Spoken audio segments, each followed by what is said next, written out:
Here we go. How are we all doing? Good. Good. Any schmoozing to be done? Anybody want to schmooze? There's the Torah portion. We're starting a new book of the Torah, the fourth book of the Torah, Bamidbar. And it'll begin when we get there on page 769, chapter 1, verse 1. But first the schmoozing, unless we want to wait to start schmoozing while we're studying Torah, and then everybody can just schmooze on the side. Anybody want to share anything? Anything good happened this week? Anything interesting? Any concerns? Something you want to bring up? Something that just pushed your buttons? No. Okay, everybody. Pushing all around. What? Too much button pushing, but it's not that kind of button. No. So, all right, we're getting actually better at pushing all these buttons, right? I guess. Okay. All right. So then I guess we're going to just jump right into our study. And usually I ask people if there's any particular part of the Sedra they want to look at. This is, as I say, the beginning of a new book. The book of Bamidbar has a very different kind of quality to it than I've been freezing the last few weeks and then need to restart my computer. I don't know anything about that. John, if you can see that, I don't know what is anything to I think that those kinds of things I think really depend on each person's individual connection. The internet, I think, anecdotally speaking, is working very hard these days to help us. And sometimes it gets a little exhausted or a little patchy in different places.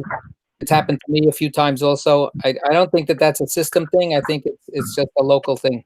So let's hope that it'll be okay. It can be also. Fern, are you frozen or are you just not moving too much? What? Fern is frozen. Yeah, she's frozen. She probably can't hear us either. Yeah. So it can actually be get out and then come in. What? It can actually be your computer's processing power. If you're viewing too many pictures at once, some computers have a hard time processing all that video, so simplify your display. So which one is more simple? Where you don't see everybody, you only see the people? Yeah, you just see the one who's speaking or something like that. But it's all about the computer on their end. It's not about, like, whatever you do doesn't affect you. Vern, I can hear you. Your picture is so close. Bob, I'm just letting you know. We can't hear you because there's something scraping your microphone. There's nothing scraping my microphone. Now there is. Now you're clear. Well, I'm giving it one more try, but now you sound great. I'm giving one more try, but everyone is frozen again, so I'm not sure I can join this group anymore. All right. Did you hear what John suggested? I've done all of that.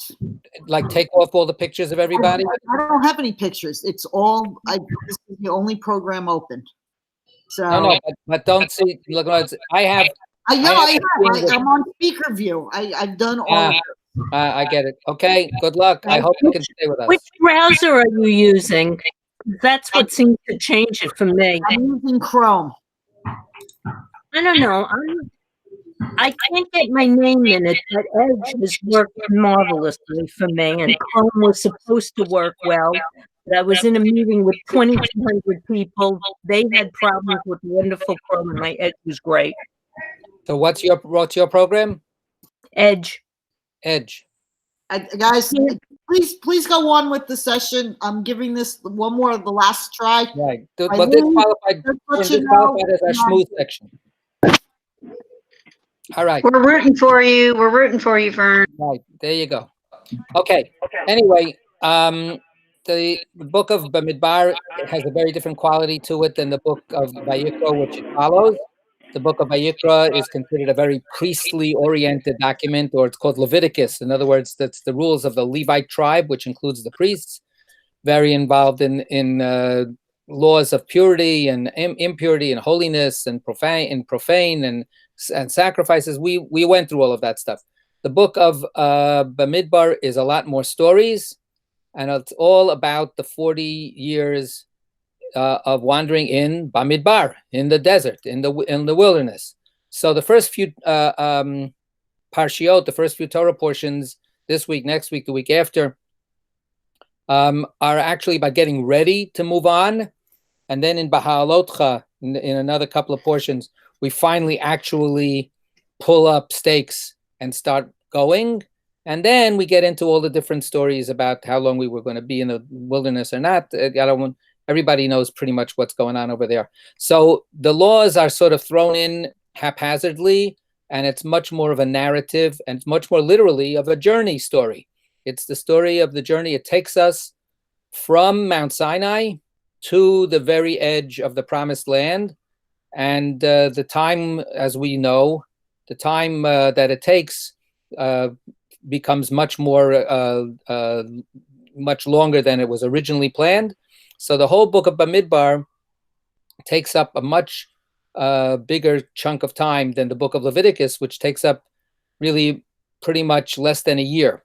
And the book of Bamidbar takes up another 38 and a half years, where things happen, but the legal parts of the Torah are less richly dealt with. In our particular Torah portion, there's a whole huge part of it devoted to really organizational stuff. If we look at a page of Eitz Chaim, if you can see what I'm showing you, this page here, there are like 2 lines of commentary on the whole page. There's not a whole bunch to say, and the following page is looks like this. This is page 772 if you have it at your disposal. No commentary whatsoever. Right? There's nothing to say. It says this is the name of the tribe leader, and this is how many people were counted in that tribe, and then we move on to the next one. So just lists. There's not, as I say, a lot of in-depth stuff to deal with. The second part of the Torah portion deals with one tribe in particular, the tribe of the Levites, who are not included in the military-focused census of the first part of the Torah reading. The first part of the Torah reading is counting able-bodied men who are capable of fighting if need be. That's what it is. It's not a counting of all of the children of Israel. It's counting only from the age of 20 to the age of 60 people who are subject to being drafted, to being called into service. The Levites are not part of that count. The Levites are separate, and the counting of the Levites is done as well, but the Levites are particularly singled out as God's service, ritual service, religious service tribe, and they're also enumerated and given their job, which is to take care of the Mishkan. They're supposed to take care of the tabernacle, and we get an organizational plan for when we finally start moving. How do we move? Is it first come, first serve? Is it the older tribe first and then not? What happens is we end up setting up camp in a rectangle, 4-sided map, and the Mishkan is in the center. The Levite tribe circles around the Mishkan and are the security guards for the Mishkan and the honor guards. And then the tribes are divided up 3 per side. 3 in the north, 3 in the south, 3 in the east, 3 in the west. That makes 12. And they camp that way. And then we find out that when they break camp and they start moving, so one section of 3 tribes starts moving. Then another section of 3 tribes starts moving. Then there's the Mishkan. Then the other 3 tribes, and then the other 3 tribes. So that's all planned out. There's a whole protocol that's developed. so that it's not chaos. And that's a major part of this. And then in terms of establishing the Levites as the key servants of God, we have an interesting, intriguing change that God says, originally, I wanted the firstborn in every family and in every tribe to be designated as my servants, and that was because of going out of Egypt. But then, no, I've now changed my mind, so to speak, and the Levites are going to supplant and replace the firstborn. So instead of having one person in each family dispersed throughout the entire nation, being called to serve God on a full-time basis, instead now it's all localized to one tribe only, and not just the firstborn, but everybody in that tribe.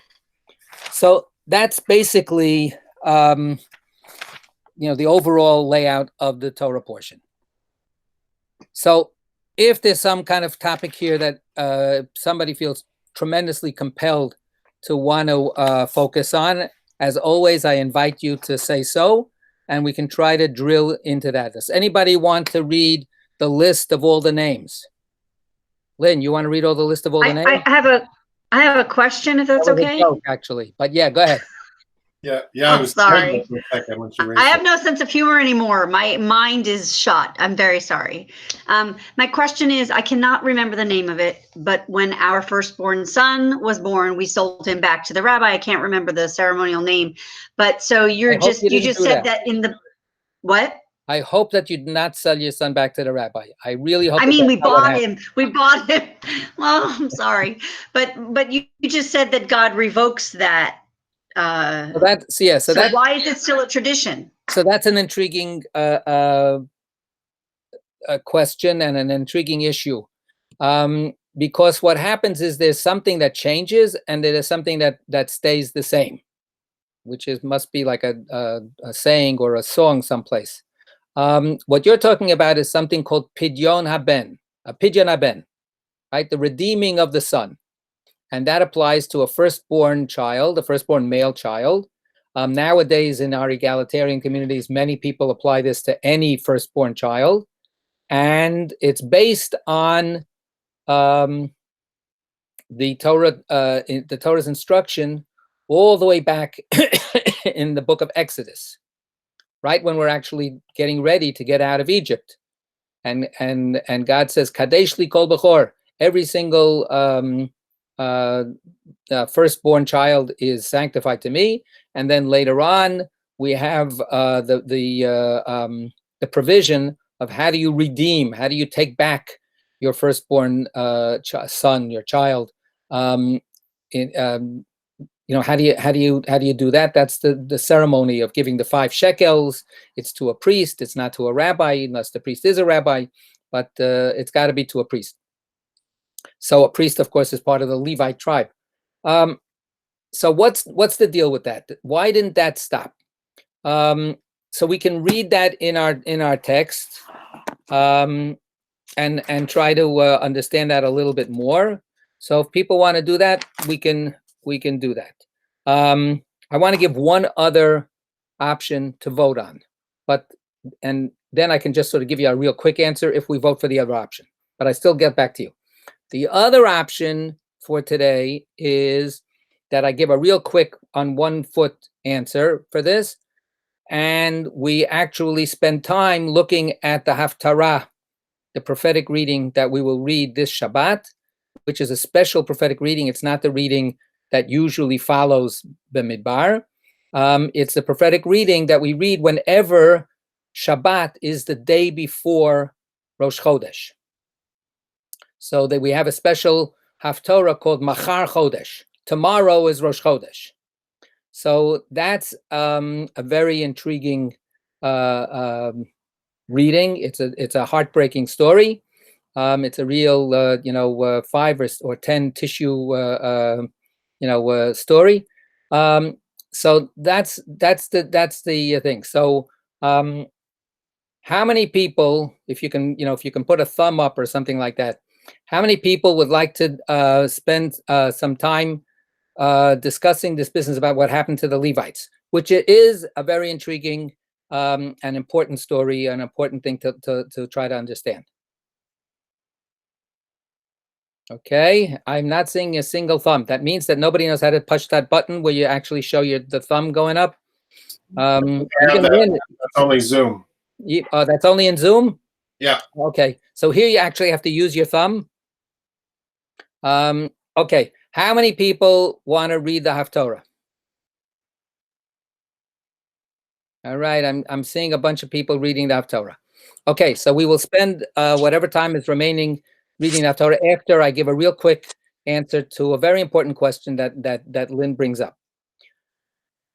And I've asked this question myself, and what I'm giving you is not something that I read someplace. It's something that I think emerges from the text, and we would sort of do the step-by-step process if we were going to study this.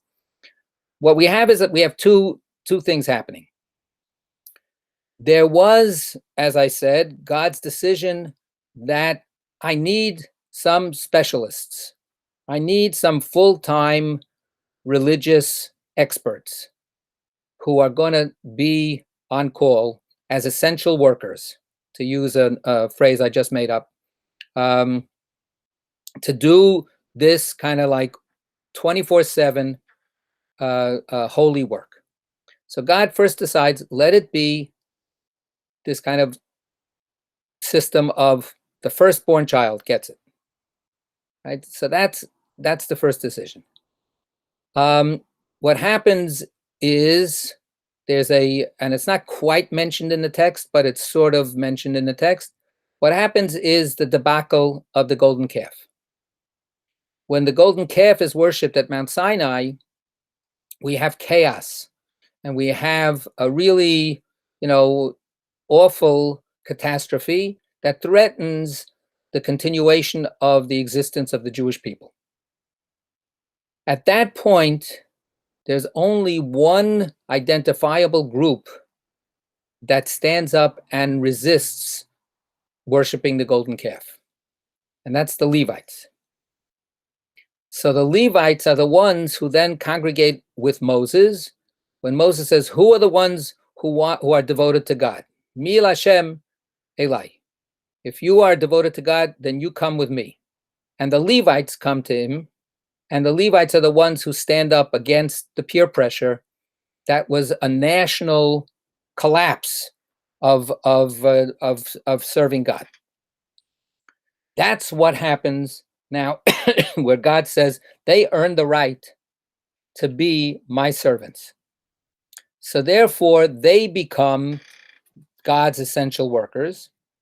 But then the question is, what happens to the firstborn?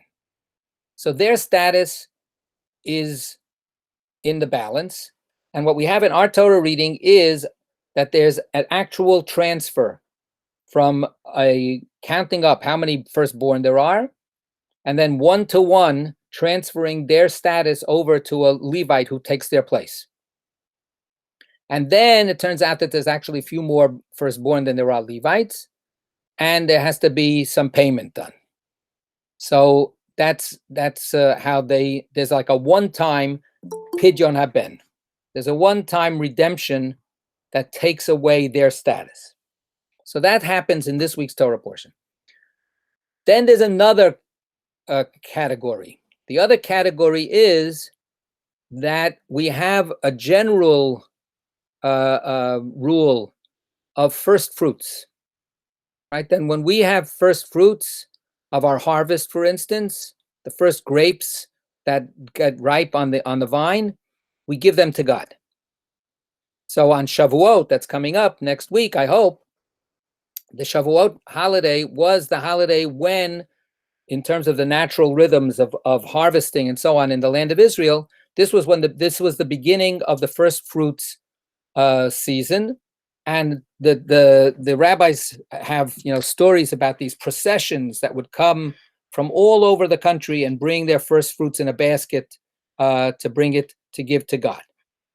So that's now applied to human beings. And each first child is a first fruit of the womb, the first fruit of the life of this family. So by rights, that child should be given in gratitude to God just for being the first child that you've been blessed with. But God says, I know I want you to recognize that, but I want you to raise your child and shower your child with love and be the best parent you can be, and so on. So let's make a ceremony. Let's make an action which says, I should be giving my child to you, God, but I really want my child so much. Give me back my child. Here's 5 shekels that I give to the service of the temple. I give it to the priest, and I said, now give me back my baby. And that's the way that we act out. And it's actually with a script. It's like the earliest piece of Jewish theater that you can see. There's a whole script that's said by the parents and by the priest, where there's like this. The priest goes, "Hey, what do you want? You think you want to give me your kid, or you want your kid back?" So it's like this kind of like real, comedy in a certain way. And it's if Jack Benny was the father, he would probably say, "You mean I have to give you 5 shekel? Take the kid." I'm thinking about it. But that's the way the ceremony gets played out, because of that completely separate idea of just gratitude. So that's where the Pidyon Ben comes in. Okay, we don't have time because I want to leave time for looking at the Haftorah. But there are enormous changes that have been affected by that in terms of our concept of the distribution of the obligation to serve God being narrowed down like that. There's things to think about, but another time. So good. Thank you for asking that question. It's an important one. All right. So if we're going to go to the Haftorah, then let me get it for you. It's 1 Samuel chapter 20, verses 18 through 42. Okay, and in our Eitz Chaim Chumash, it begins on page 1216. And So the link is in the comments if you want to read it online. Thank you, John, as always. Okay, so this is a story. It's a lengthy Haftorah, but it's a story, so it's not some kind of like abstruse legal thing, and it's not prophetic poetry that we can't understand a word of. So would somebody do us the honor of reading the story? It goes along, I think, pretty well. So let's get somebody to volunteer, please. All right, Geraldine, you got it. Geraldine. All right, good. So 1216, chapter 20, verse 18 in 1 Samuel. Jonathan said to him, "Tomorrow will be the new moon, and you will be missed when your seat remains vacant. So the day after tomorrow, go down all the way to the place where you hid the other time, and stay close to the easel stone." Now, Azel, Even HaEzel. Okay, right here it's Azel because it's at the end of a verse. No, it's Ezel. Good. So Jonathan is talking to who? To David, right? Mm-hmm. David is a servant in the court of Jonathan's father, Saul. Saul is the king. David has been a savior, a hero for Israel. And then we have the terrible process of Saul's collapse as a great man, and he becomes overtaken by melancholy and depression and jealousy and paranoia, and he begins to pursue David. He sees David not as his helper, but as his rival and as his competitor and as his enemy.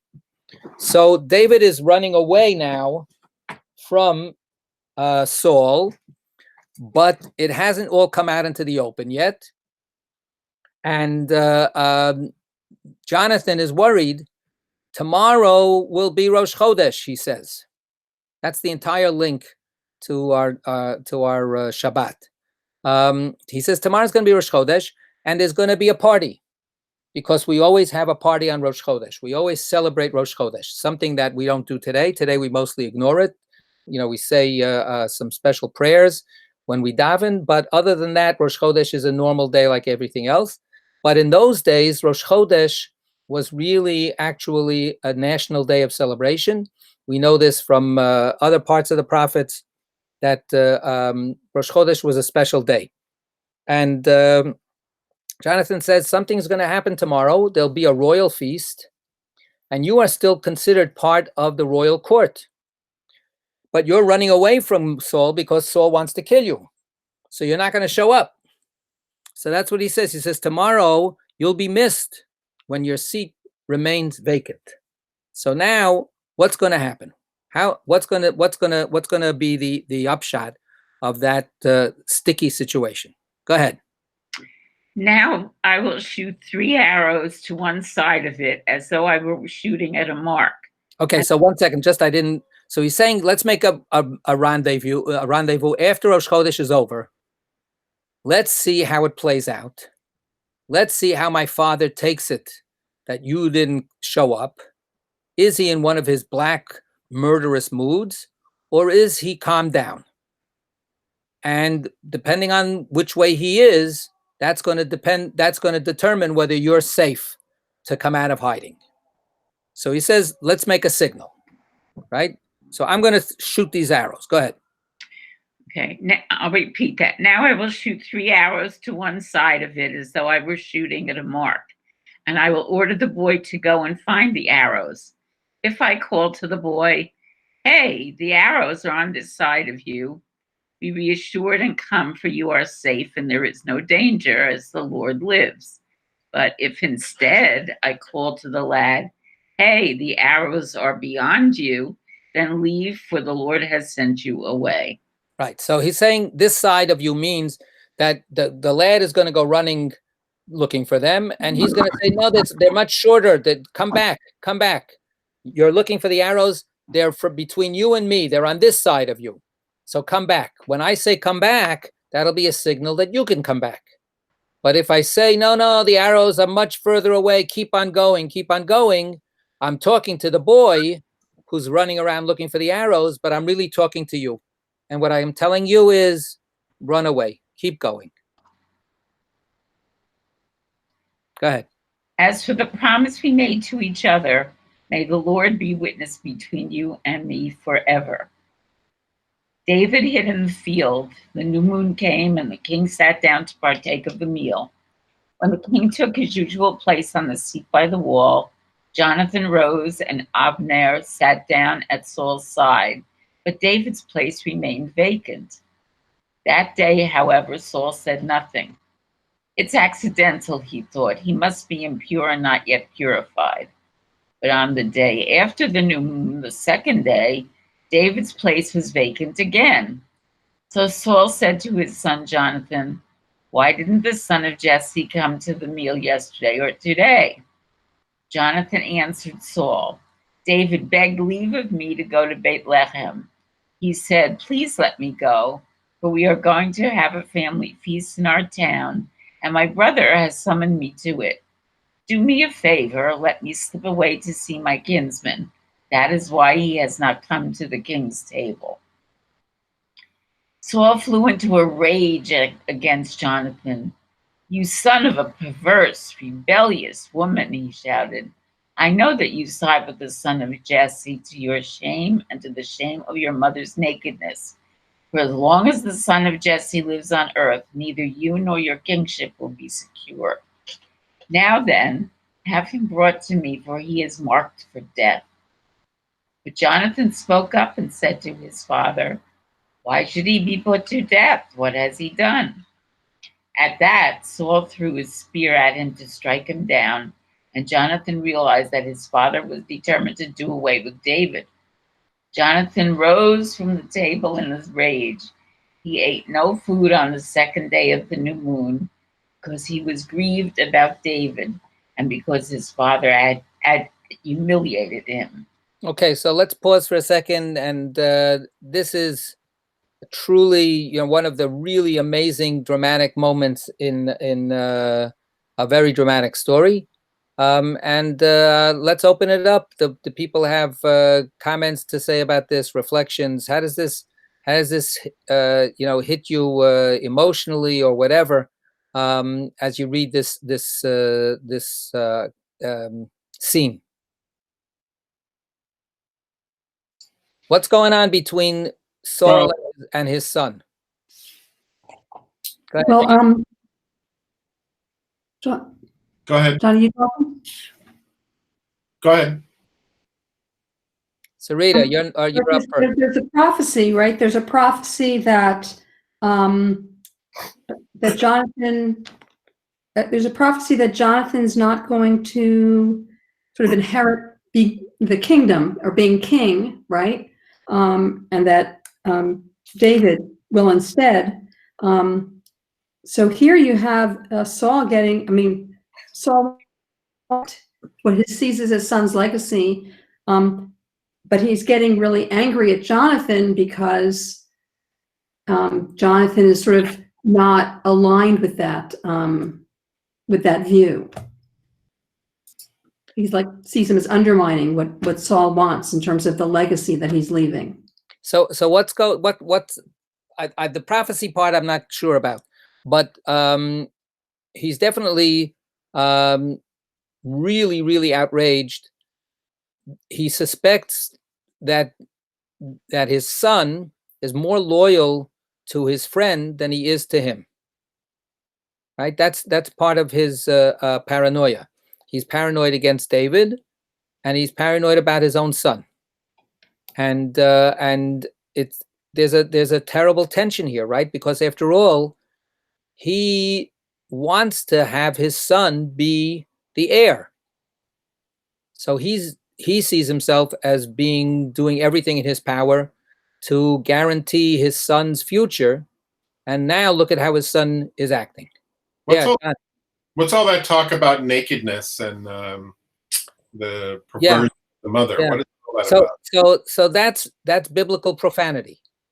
What we have here is a man, it's like a King Lear, scene where he just loses it completely, and he's cursing right and left, and he's cursing, in a profane, vicious way. And I'm not going to say parallel phrases that we could use today, but of course cursing in patriarchal societies ends up actually bringing in women and bringing in terms that have to do with sex and with women. So that's what he's using here. He's using those kinds of terms to put down his son and curse out him, and as being the issue from his mother's womb, and that he has no shame and no standing. That's the business at the end where it says that he humiliated him. But of course, he's also humiliating himself, right? When the king loses control like that, and when the king publicly just melts down, this is a meltdown. This is a breakdown. He's really just undermining his own dignity and his own standing. What's happening? What do you think is? Let's just lay it out.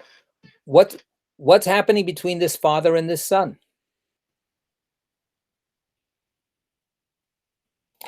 Well, Saul is pushing Jonathan further away. If in fact Jonathan is sort of aligning himself more with David, which may or may not be true, what Saul is doing is counterproductive, because he's not bringing Jonathan closer to him, he's pushing him away. What does Jonathan possibly think about what he's doing? Does Jonathan feel that he's betraying his father? No. No. I'm one of those people that reads this in a unstandard way. I actually think Jonathan and David are romantically involved, and that the father doesn't approve of that, and that's what all this talk of perversion is. Yeah. So there's and that's what the jealousy is, and all that. In the last generation, when voices of the gay community have become much more safe to express themselves, there's been a whole raising up of the relationship between Jonathan and David as a homoerotic relationship, and as a place where gay people can actually find a home in the Bible, because it's presented in such a heartbreakingly beautiful and positive way. So a lot of people have been reading this story with that lens, and to see it that way. Whether that's the only lens or whether that's the necessary lens is debatable. It is possible to have a deep friendship with another man and not be gay. Which is not to say that being gay is bad, but their possibilities are more than just that. I don't think you need that for the story, because Saul's unraveling is not about sexual competition or sexual, whatever. It is, although sex never gets, divorced from everything or anything. When David is celebrated, he's celebrated by the women folk of the population who sing and dance and goes, "Oh, Saul was a great warrior. He killed his thousands, but David, he killed his 10,000s." So there's this whole supplanting, and there is a kind of a macho-ness that the competition involved. So it's all complicated. But if we just talk about the father and the son relationship, Jonathan is a very loving man. And like I say, separating out the sex part, he loves his father. He wants his father to be healthy. He wants his father to be calm. He wants his father to know who his friends are. And he's not succeeding with that. He loves David. And he wants David to be accepted and to be safe and to be able to be part of the bigger royal retinue and family. And he's not succeeding in that either. Just in terms of what it means for a child, and he's not a child anymore. I mean, he's a young adult. He's not a young adult. He's a prince. But at any age, what it means for the son or the daughter of a parent to love their parent very deeply, and yet to see that their parent is nuts, and not just nuts, but actually evil, is a shattering kind of situation to be in. And Jonathan has to carry that. Alan, you wanted to say something? No, I mean, I think certainly you used the word nuts. Saul is nuts. He also sees Jonathan as being very naive. And you can't ignore that fact that Saul is getting crazy because he thinks that Jonathan is so naive that he's going to give away the kingship. I mean, he as much as says that as long as the son of Jesse is alive, as long as the son of Jesse lives on this earth, neither you nor your kingship will be secure. Right. I mean, in Saul's defense, not that it needs to be defended, he's basically saying, "Look, you're going to ruin everything. I'm going to lose the election because of you." No, he says you're going to lose the election. You're going to lose, right? Right, and no, but that's very important. That's very important. John, what do you want to say? He's right. It is insecure. I mean, David becomes the king. But that's not. But that wasn't the intention at this point. That's not till later. You're skipping the episodes here. At this point, you can't fast forward. That's right. That's one of our rules in Torah study, right? So I mean, I think that the part of this is, I mean, I want to put it back into like family drama. when a parent invests their dreams into their child, and the child doesn't necessarily accept and adopt that dream, we have a very, very fraught situation. Sorry. Right? So, I mean, look at what's going on. Not that I follow these things too much, but what's the couple? What's the couple that just resigned from being royalty in England? Like there's this whole Meghan Markle and Prince Andrew Harry. Right. I can't remember which. I can't read it. One prince is looks the same as every other prince to me. Right. But there's this real anxiety and there's real anger and there's real anguish that I don't want to dismiss. That it's not, and that's not so much with there's somebody out to kill me or something like that. Like Saul is beginning to fantasize. Yes, Saul is definitely nuts. But part of this is not that I'm going to lose the election, like I was just saying. What Alan was bringing up, he perceives something. Now, whether his perception is accurate or not is one question. The other question is, so what? I want you to be a doctor just like me. I don't want to be a doctor just like you. Are you kidding? I will kill you if you don't become a doctor just like me. That's sick, right? So that's the problem here. The problem is whatever kernel of disappointment or disagreement, or you're so naive, you think that this other person is so nice. He's not. Guess what? If I'm naive, I don't deserve a spear being thrown at me for being naive. So the reactions are over the top and very painful. Yeah. So I'm just saying that there's no indication, at least here, that Jonathan is rejecting the notion that he might someday be king. Right. Right now, what he's trying to do is just protect his friend. I mean, he's focused on the relationships. He's not focused on the future.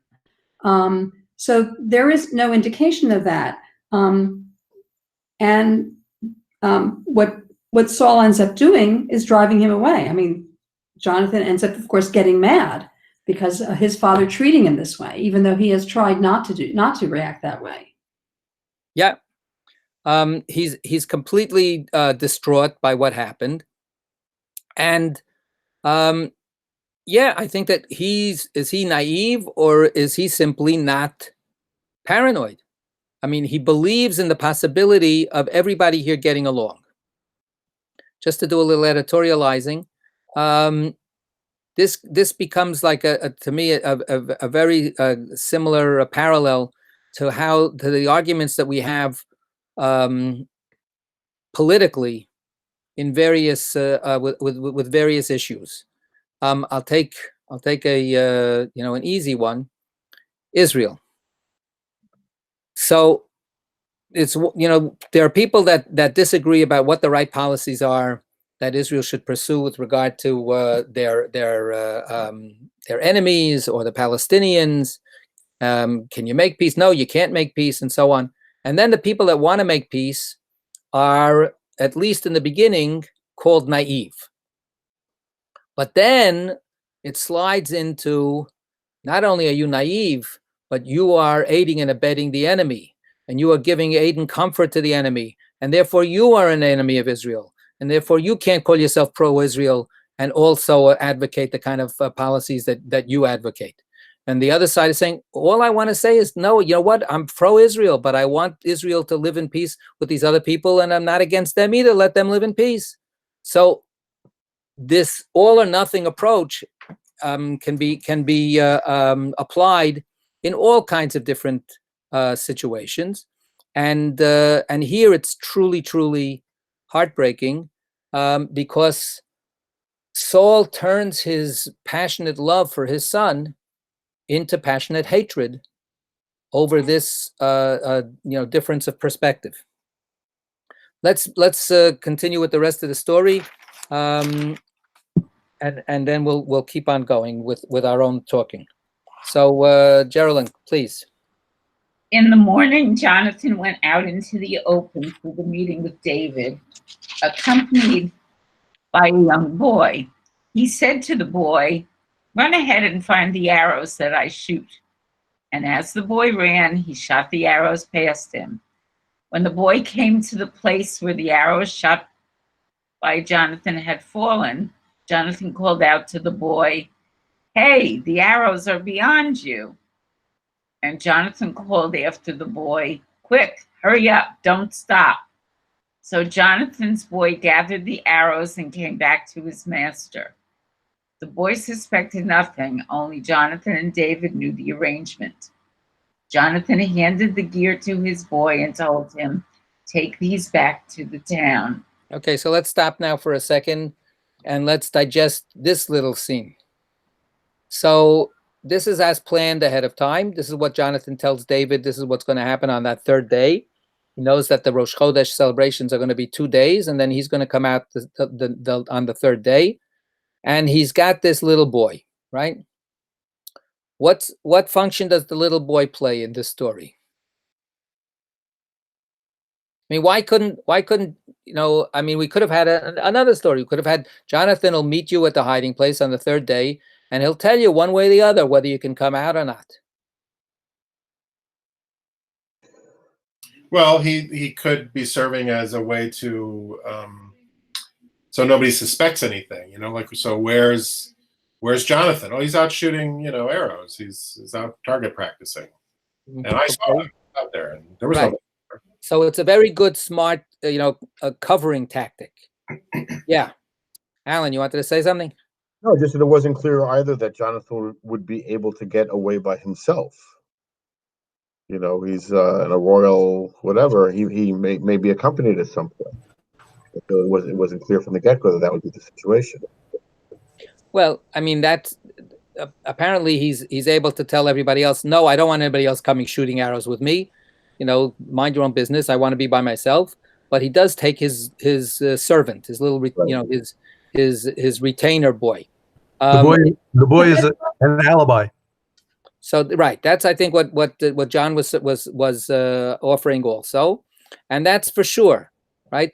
But I think that there's, in terms of the functioning of the way the story hits us, I think the boy has another kind of literary function to play. Sarita. Well, in terms of why he has the boy go with him, I mean, part of that is, he's a royal person, and probably when they go out, they're accompanied, and so it would be, if he went out by himself, that would be suspicious. But he's accompanied by like his page, as it were, right? Okay. And so that sort of makes it gives it a sense of normality that he's going out, as opposed to that he might be going out to do some agenda, right? This is a more normal kind of thing. I'm going and I'm being accompanied by, this servant of mine. Yeah. Right. And Saul already distrusts Jonathan. What? Saul already distrusts Jonathan. Correct. Right. That's what we had, that whole terrible blow up scene, right? So if he went off by himself, there might be a suspicion. Okay. So everybody is working on the practicalities of it, and I think you're all correct in that sense.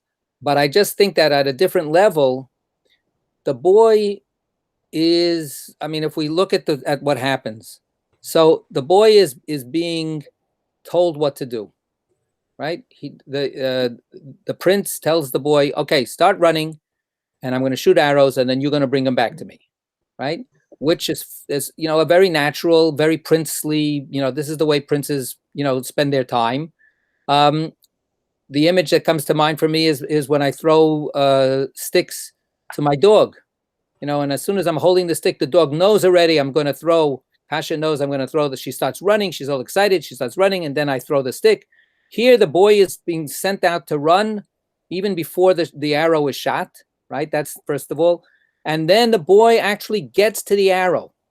The boy gets to the arrow, and Jonathan says, "No, the arrow is much further away from you than where you are. Keep on going," which of course is not true. And the boy picks up the arrow and brings it back because he sees the arrow. He knows where the arrow is. He did his good job. So, and then we have this verse. Then we have this verse that says, "V'hana'ar lo yada mu'uma." That's the concluding part of this scene, verse 39. The boy knew nothing. Translated here, the boy suspected nothing. He didn't know a thing. The boy is so innocent. The boy is a little boy, right? He's called Na'ar Katon. Na'ar Katon, a small child. This is the same phrase that's used when Isaiah talks about in the end of days, when everything will be peaceful and the God's kingdom and all the animals will be, the lion will lie down with the lamb. V'nar katon noheg bam. And there'll be a little child who will lead all of these fierce animals because everything will be peaceful, when in the end of days. So that's this idea. This little kid is sweetness and innocence, unknowing, and he does what he's supposed to do, and he thinks that he's very proud. After all, he's picked up the arrows just like he was charged to do, and even when the prince thought that the arrows kept on going, he finds them right where they have to be, and he brings them back, and then he gets sent away. This little image is about the destruction of innocence. It's about the innocence that this little boy represents, but that really is part of, until this moment, Jonathan and David still had a shred of innocence in their perspective, in their faith, in their hope. Maybe all of this can work out. Maybe everything will be nice. The word that I'm using was naivete. There's a naivete that they had that no, Saul will calm down. Everything will go back to the way it's supposed to be. Everything, love will prevail. It's all going to be great. That little boy dramatically acts out the loss of that innocence. We get we get him to play it out. We get, if we're open to it, I would say that we get to be touched by that, so that we can then care when he gets sent away and he knows nothing. This is Jonathan sending away his own innocence, right? He's sending away the little boy. It's the prelude for him sending David away. But of course, his father had sent him away, right? There's this chain, this tragic chain of people not being able to maintain the connection with somebody that at least a part of their heart really would love to continue to have a connection with. So the little boy, yes, he's got all of these alibi and practical and natural explanations for why he's there, but there's an emotional reality here that gets played out, that gets exemplified dramatically by the little boy himself. He's also Jonathan's using the boy to communicate to David, who's out in the field hiding too. That's right. But the plan was, if I say the arrow is beyond you, then go run away. Right. So Jonathan can't stand the thought of never speaking to David again like that. So in the last moment, he has to send the boy away as a signal to Jonathan, we're alone. Right. I'm sending the boy away. Go back to the castle. Right. And Jonathan will know, and David will know that they're alone. Right. So we're going to get to that heartbreaking conclusion in a half a second. And you're right. I want to just add to what I was saying before. That's part of what innocence is about also. Innocence vis-a-vis adults who are not innocent. Innocence doesn't know what the adults are really talking about. That's part of what's played out here also. The little boy thinks that he's the focus of this attention. The prince gave him a job to do, and he's doing it, and look how well he did it. And he even, thinks he knows better than the prince. When the prince says, no, the arrows are further away, keep going. And the boy just picks up the arrows. He goes, I know better. I know what I'm doing here. That's the innocence too. He doesn't even understand that the prince is not even talking to him, and that he's just a foil in story, in the struggle that this person who's a grown-up and therefore has a much more complicated, has a much more tragic kind of complicated life. He doesn't have any clue about that. That's also part of the tragedy of the loss of innocence, where a person, can think back, oh, when I was a kid, everything was so simple. When I was a kid, everything was, but then you can think, you know what? I never really got it. It went right over my head when, my parents, for instance, had those conversations that I didn't understand. I thought they were talking about this. They were really talking about that. So I think that plays into it too. So the stratagem practically is a great cover for everything, but it has such an emotional weight to it. And of course, as John just said, Jonathan can't leave it at that. He can't now walk away with the little boy. He gave his message. Okay, go ahead, David. You're on your own. You got to run away. He conveyed that message. It's not good enough. He needs more, and they both need more. So now we're at. Let's read from 40. Okay. Jonathan handed the gear to his boy and told him, "Take these back to the town." When the boy got there, David emerged from his concealment at the Negev. He flung himself face down on the ground and bowed low 3 times. They kissed each other and wept together. David wept the longer. Jonathan said to David, "Go in peace, for we two have sworn to each other in the name of the Lord. May the Lord be witness between you and me, and between your offspring and mine forever." Okay. Comments? So sad. Oy, right? It's like, it's so touching to the heart, deep into the heart. And I think that's another just a genius piece of storytelling. When the verse 40 has and Jonathan says to the boy, "Here, take my gear and bring it back. Take it away. Bring it back into the town." Right? You could have skipped that. You could have said, "Okay, the boy knew nothing, and he went and he left, and Jonathan and David came out from the hiding, and they embraced, etc." These little touches are so important here, where when Jonathan says that, he's basically saying it's over. It's over. And my princely gear, I have no need for this anymore. Right? This is a wreck of everybody's life. And then we have that very emotional last farewell. When the young boy disappears from sight, they can see that he's gone off, safely away into the distance. Then he comes out, and what do we have? What's that in verse 41? What's going on in those different things that David does? Right? He flung himself face down on the ground and bowed low 3 times. They kissed each other and wept together. So how do we see that step by step? David comes and he acknowledges that Jonathan is the royal.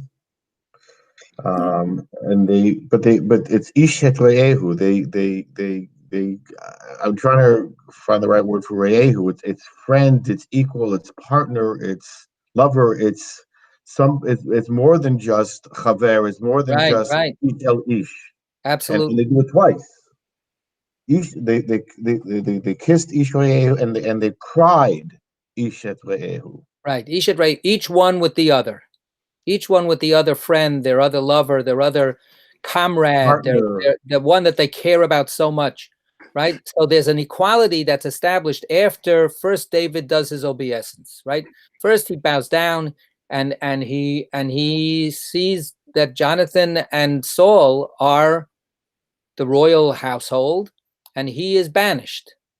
So the first thing he does is he still expresses his loyalty and his subservience to them, but then it breaks through into the mutual love that they have for each other. And that's an equalizer, right? The love is the equalizer. And that's like you say, the Ishet Reyehu.